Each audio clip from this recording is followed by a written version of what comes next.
Maka ashabus salib ma'as salibihim, orang-orang yang dulu menyembah salib, menjadikan Isa ibnu Maryam sebagai anak Allah, dan begitupun yang menyembah dari orang Yahud, Uzair seorang nabi dianggap sebagai anak Allah, maka mereka akan mengikuti sesembahan-sembahannya. Maka yang menyembah al-authan, patung-patung, pohon-pohon, akan mendatangi sesembahannya. Dan kullu alihah ma'a alihatihim, semua yang disembah selain Allah dari jin, dari syaitan, dari semua yang disembah selain Allah, bahkan dewa-dewa yang dianggap oleh orang-orang Hindu, dewa Shiva, Brahma, dan juga dewa Wisnu dan Krishna dan yang lainnya, semuanya akan didatangkan dan diikuti oleh orang-orang Hindu.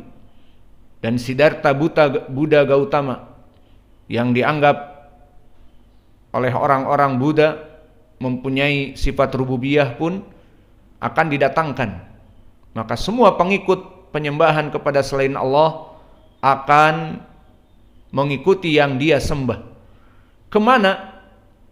Summa yu'ta bi jahannam, maka sampai mereka itu didatangkan api neraka. Sehingga di sini jelas orang-orang musyrik kafir tidak akan melihat Allah di arsatil kiamah. Didatangkan api neraka ka'annaha sarab, seperti fata morgana di padang pasir, bagaikan oase. Maka di padang pasir, jika antum hidup di padang pasir, itu di siang hari terutama akan melihat padang pasir yang kering itu seperti ada oase, ataupun ada dari lembah yang penuh air. Dan itu kenyataan. Kita di Yaman, terutama di Ma'rib, banyak sejauh mata memandang dalam keadaan padang pasir. Dan jika panas, terlihat bagaikan air yang tergenang. Dan itu pun tidak jauh, kalian tidak mesti harus ke padang pasir. Kalian lihat saja jalan aspal. Di saat kalian dalam perjalanan yang panjang namun jalannya lurus, maka jalan yang lebar dan besar yang hitam itu seakan-akan kalian melihat ada genangan air. Itulah oase. Dan itu pun yang Allah jadikan fitnah bagi orang-orang musyrik. Di hari kiamat mereka akan mengikuti apa yang mereka sembah.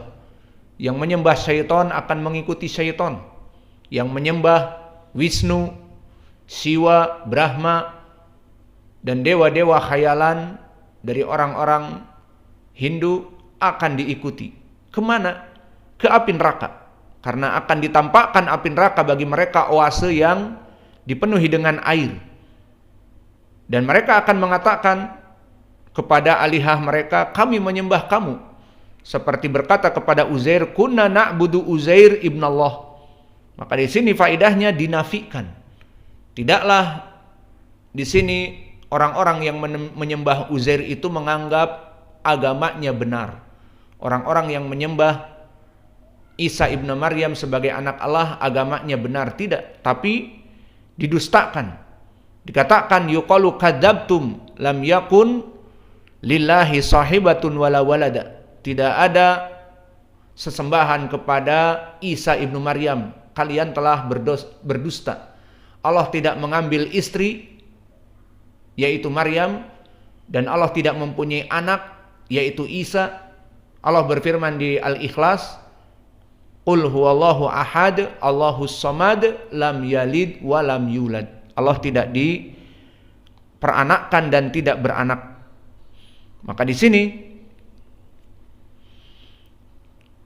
orang-orang Nasara dinafikan, dan begitupun orang-orang Yahud yang menyembah Uzair pun dinafikan.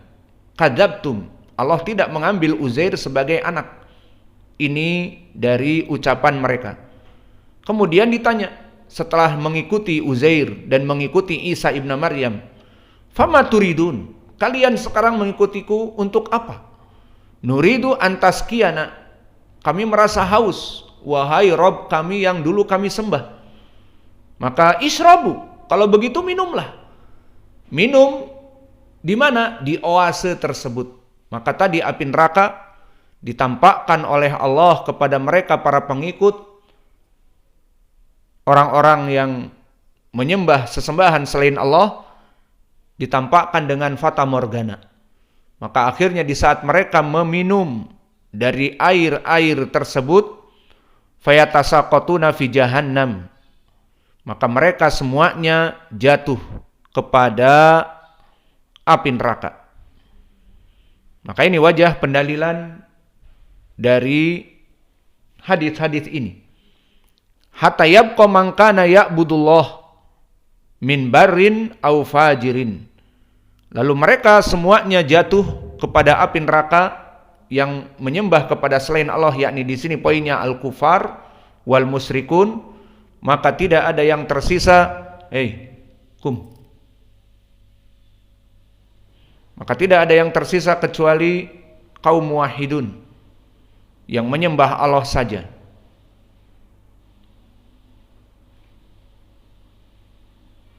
Maka di sini selesai wajah pendalilan.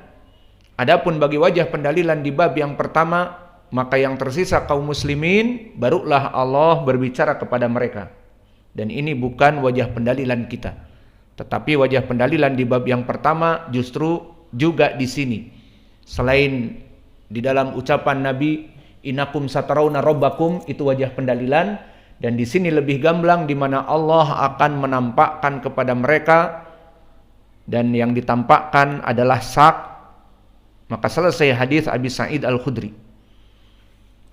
Kemudian kita masuk kepada hadis yang diriwayatkan oleh Imam Al-Bukhari, hadis yang kedua. Haddatsana Abul Yaman, dan Abul Yaman di sini Al-Hakam Ibnu Nafi', dan Al-Hakam Ibnu Nafi' adalah dari gurunya Imam Al-Bukhari, dan dia hidup di tabaqah yang ke-10 dari kibar akhidin min itba at-tabi'in, dan dari gurunya Imam Al-Bukhari dari segi usia, maka di tabaqah yang ke-10 dari gurunya Imam Al-Bukhari. Dan adapun dari segi dari mana dia, Al-Hamsi, maka dia dari Suria sekarang. Dan dari segi tabaqah, di tabaqah yang ke-10, dan dari segi ilmi jarhi wa ta'dil, maka dia di atas derajat thiqah. Telah disebutkan oleh para ulama bahwa dia thiqatun hafidh. Berkata Abu Hatim, nabilun sadukun thiqah, maka dia di atas derajat thiqah. Kemudian meriwayatkan dari Syu'aib wa huwa ibnu Abi Hamzah, dan Syu'aib ibnu Abi Hamzah hidup di tabaqah yang ke-7 dari kibar at-tabi'in, dan dia min asbatinas dari Imam Az-Zuhri. Dan di sini dia meriwayatkan dari Imam Az-Zuhri. Dan Syu'aib ibnu Abi Hamzah pun arfa min as-siqah. Yang pertama dikarenakan dia min asbatinas dari Imam Az-Zuhri. Maka bisa jadi seorang rawi di atas derajat siqah karena min asbatinas. Dan yang kedua, sabtun salihul hadis. Kata Imam Ahmad, kalimat sabt maknanya dia di atas derajat siqah. Kemudian meriwayatkan dari Imam Az-Zuhri, dan Imam Az-Zuhri Muhammad ibnu Muslim ibnu Ubaidillah ibnu Syihab, imam di tabaqah yang keempat dari tabi'in yang shagir. Dan di tabaqahnya Qatadah ibnu Di', dan di tabaqahnya bernama Muhammad ibnu Muslim juga adalah Abu Zubair di tabaqah yang keempat yang meriwayatkan dari Jabir. Maka bedanya di sini Muhammad ibnu Muslim ibnu Syihab adalah Muhammad ibnu Muslim ibnu Ubaidillah. Kakeknya berbeda. Adapun Abu Zubair Muhammad ibnu Muslim ibnu Tadrus. Maka ini perbedaan dari Imam Az-Zuhri dengan Abu Zubair yang meriwayatkan dari Jabir, meskipun sama namanya. Dan yang kedua perbedaannya, Abu Zubair mudallis dan Imam Az-Zuhri bukan mudallis, dan bahkan Abu Zubair hanya saduq, hasanul hadis, dan Az-Zuhri imam. Kemudian Imam Az-Zuhri meriwayatkan dari Sa'id ibn Musayyib, dan Sa'id ibn Musayyib di tabaqah yang kedua min kibar tabi'in, dan dia imam di zamannya. meriwayatkan dari Sa'id wa Atha Ibnu Yazid. Maka di sini yang mengambil hadis dari Abi Hurairah dua tabi'in, Atha Ibnu Yazid, dan yang kedua adalah Sa'id Ibnul Musayyib.